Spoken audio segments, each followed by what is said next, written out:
আসসালামু আলাইকুম রাহমাতুল্লাহ। মা, তুমি পৃথিবীর সবচেয়ে সেরা ডাক্তার। চেহারা দেখেই বলে দিতে পারো কি হয়েছে আমার। মা, তুমি পৃথিবীর সবচেয়ে সেরা ডাক্তার। আসসালামু আলাইকুম রাহমাতুল্লাহ। আমি গর্বিত, আমার জীবনে আমি গর্বিত, কারণ আমার বাবা কোনোদিন অসৎ পথে অন্যের হক মেরে দেওয়া টাকা দিয়ে আমাদেরকে বড় করে তুলেনি। এজন্য আমি অনেক গর্বিত।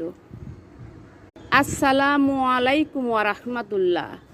আমি গর্বিত, আমার জীবনে আমি গর্বিত, কারণ আমার বাবা কোনোদিন অসৎ পথে অন্যের হক মেরে দেওয়া টাকা দিয়ে আমাদেরকে বড় করে তুলেনি।